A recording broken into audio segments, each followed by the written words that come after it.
केंद्र सरकार द्वारा 16 जनवरी 2025 को 8वें वेतन आयोग के गठन की मंजूरी देना देश के करोड़ों सरकारी कर्मचारियों और पेंशनभोगियों के लिए एक ऐतिहासिक कदम है।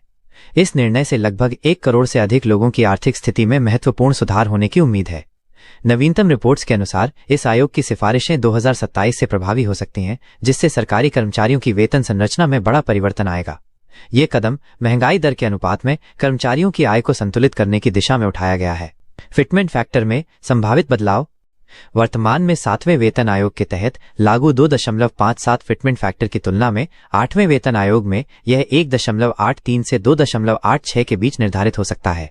फिटमेंट फैक्टर वह गुणांक है जिससे पुराने वेतन को गुणा करके नया वेतन तय किया जाता है। 7वें वेतन आयोग में न्यूनतम वेतन 7,000 रुपए से बढ़कर 18,000 रुपए हो गया था, लेकिन महंगाई भत्ते समेत वास्तविक वृद्धि केवल 14.3% रही थी। नए फिटमेंट फैक्टर के साथ ये वृद्धि 30 से 34% तक हो सकती है, जो कर्मचारियों की वित्तीय स्थिति में महत्वपूर्ण सुधार लाएगी। वेतन वृद्धि की संभावित मात्रा।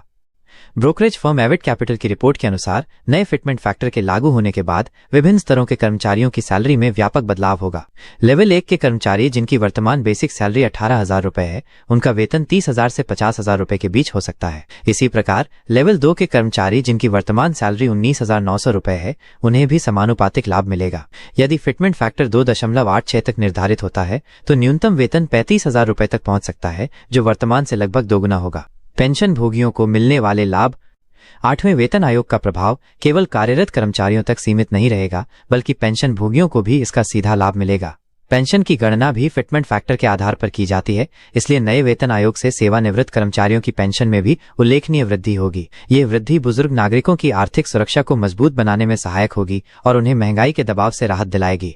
लगभग 65 लाख पेंशन भोगी इस योजना से लाभान्वित होंगे। लाभार्थियों की संख्या और आर्थिक प्रभाव।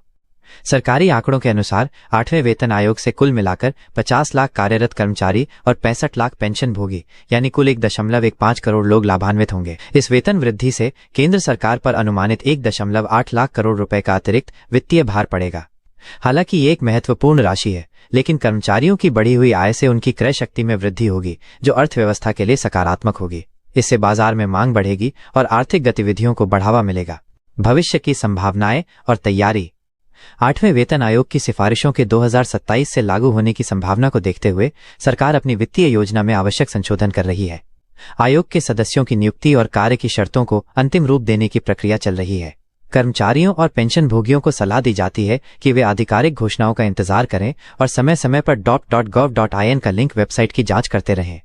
ये वेतन आयोग न केवल कर्मचारियों की आर्थिक स्थिति सुधारेगा, बल्कि सरकारी सेवा को और भी आकर्षक बनाने में योगदान देगा।